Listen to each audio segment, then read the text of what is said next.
ta volonté.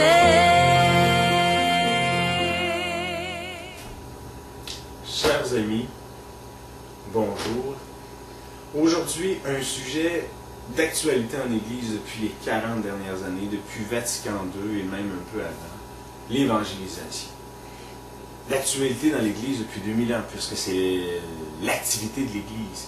Mais on en reparle beaucoup depuis Paul VI, entre autres, avec son encyclique Evangelii Nuntiandi, Nouvelle évangélisation, qui a abouti aussi donc à un directoire de la général de la catéchèse en Église, qui a repris beaucoup d'éléments de ça.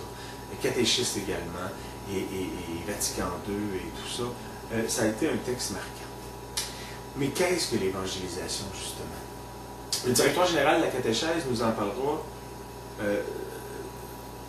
en décrivant ça sous 3 aspects, en ramenant ça à 3 aspects. Activité missionnaire, activité catéchétique, activité pastorale. Missionnaire, tout ce qui est dans la première annonce, la présence au monde, catéchétique, initiation à ceux qui choisissent le Christ, à la foi chrétienne, c'est quoi? Et pastoral, bon, l'approfondissement, la vie en Église, en communauté et tout ça. Moi, je vais essayer de reprendre tout ça et de vous synthétiser ça d'une façon qui n'est pas l'absolu. Hein? C'est un condensé, c'est un résumé, et comme le dit l'encyclique de Paul VI, c'est très complexe l'évangélisation et on ne peut pas résumer ça d'une seule manière, d'une seule vision.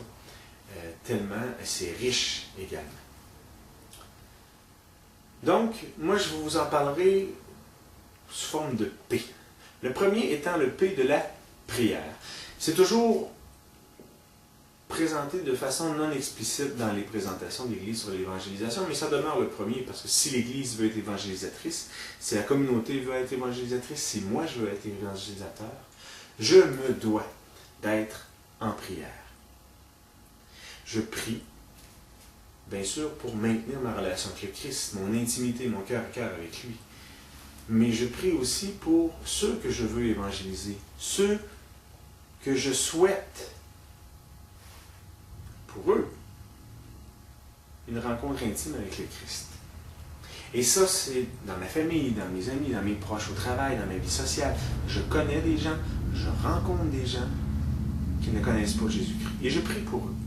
Je prie pour eux pour que Dieu me donne d'être attentif à ce que moi je peux peut-être être pour eux, ou faire pour eux, ou dire pour eux, qui favoriserait une rencontre avec le Christ. Peut-être que ce ne sera pas moi, mais je suis ouvert à être cet instrument de Dieu. Par le fait même, je prie peut-être aussi pour ceux, bien sûr, qui ont rencontré Jésus-Christ et que je veux qu'ils continuent leur rencontre. Il y a une prière du bréviaire magnifique qui dit « Seigneur, que ceux qui te cherchent te trouvent et que ceux qui t'ont trouvé te cherchent encore. » N'est-ce pas là quelque chose de fabuleux qu'on se doit de faire? Donc le premier P de la prière, ainsi je me rends attentif à l'esprit en pensant à ces gens-là, en portant ces gens-là. Je me rends attentif aux lumières vertes que l'Esprit Saint peut me donner. Lumière verte qui dit passe donc à l'autre P. Et là, les P, ils n'arrivent pas nécessairement toutes dans l'ordre que je vais vous les dire. Ça peut être un désordre, ça peut être simultané, mais allons-y dans un ordre puisqu'il le faut. Présence. P pour présence. Je suis une présence gratuite pour l'autre. J'attends rien en retour, pas même une conversion. Je suis présence parce que le Christ m'invite à cette charité auprès de l'autre. Je suis présence parce que l'autre est important pour moi. C'est un ami, c'est un collègue, c'est la famille.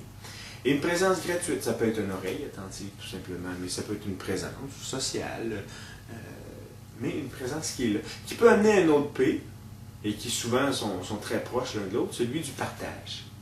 Je partage au niveau service. Je partage de ce que je suis, de ce que j'ai, de ce que je possède, mais aussi de mon temps, de mon amitié.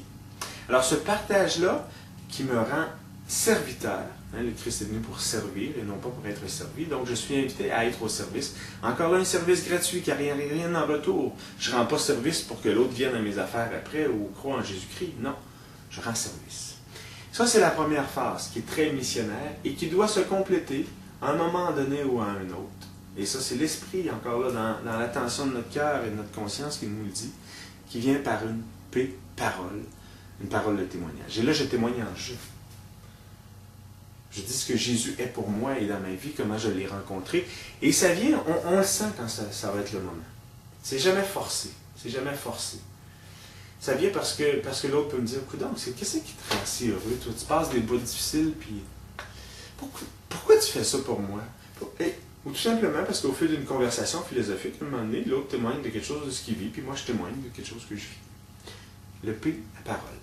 Et on passe à l'aspect éventuellement catéchétique. Il y a quelque chose de mon témoignage qui est libre de recevoir ou non. Je n'essaie pas de le convaincre. Je suis convaincu de ce que je vis, bien sûr. Et par le fait même, je serais peut-être un peu plus convaincant. Mais je n'essaie pas de le convaincre à tout prix. Je témoigne, il est libre de recevoir, d'accueillir. Tout comme je suis libre d'accueillir. L'évangélisation, c'est de deux côtés. L'autre étant créé aussi à l'image de Dieu, même s'il ne croit pas en lui, par exemple, il a quelque chose à m'apprendre de Dieu. Donc, je suis ouvert. Hein? C'est réciproque, c'est un dialogue, un réel dialogue. Et ça arrivera une parole de catéchèse. Parole de catéchèse qui, dans le fond, fait que l'autre m'a donné des questions. Oui, mais tu sais, là, l'Église, puis l'ordination des femmes, puis il y a eu dans le temps des croisades, puis il y a eu des guerres, puis les sacrements, puis... J'ai pas nécessairement à avoir des réponses à tout. Parce que l'autre, quand il pose des questions, son premier souci, c'est de voir est-ce que je suis capable de l'accueillir, d'entendre réellement sa question. Et à la limite, d'admettre, écoute, quand tu me parles des croisades, tu as parfaitement raison. C'était abominable, ça n'avait pas de sens. Ça a été une période creuse de l'Église. Quand tu me parles de pédophilie ou de ci ou de ça, c'est absurde. L'Église est la première à le reconnaître aussi, d'ailleurs. Mais il y a tel autre visage de l'Église que tu n'as peut-être pas eu la chance de rencontrer. Et dans tout cela, il y a le Christ. Celui que j'ai rencontré. Et on n'a pas besoin d'avoir toutes les réponses parce qu'un jour, peut-être qu'on l'invitera à l'autre paix à une participation, à participer à quelque chose de la vie de l'Église. Ce sera peut-être social au début, mais ça sera peut-être catéchétique, ça sera peut-être un groupe de partage, de prière, un groupe de formation, un groupe de vie d'Église qui fait qu'il trouvera peu à peu des réponses à ces questions. Et qui lui aussi, peu à peu, se mettra dans le premier P de la prière, en relation avec ce Jésus-Christ, ce Dieu que l'on aime. Ainsi donc, c'est très condensé, je le sais. Hein? On pourrait parler énormément juste de la prière, juste de la présence, du partage, de la parole, de témoignage. Le témoignage, c'est un art, le témoignage. Ça s'apprend. On s'habilite, on s'exerce à le faire. On pourrait parler beaucoup de tout ce qui est la participation en Église, l'organisation, réussir à organiser des lieux qui sont simples aussi pour accueillir les gens. Dans une foule de 600 personnes, c'est difficile de se sentir accueilli, de trouver sa place. Dans un groupe de 7 ou 8, c'est peut-être plus intimidant, mais j'ai plus ma place aussi pour prendre parole, poser mes questions, vivre de cette foi qui m'anime, ou qui se met à m'animer peu à peu. Mais je vous invite à creuser la réflexion. Vous trouverez sur le site de Fondatio, dans la section des ressources, bien sûr, les coordonnées ou, je dirais, les textes, l'encyclique dont je vous parlais d'Evangelii Nuntiandi de Paul VI, le directoire général de la catéchèse, que vous pouvez aller lire, bien sûr.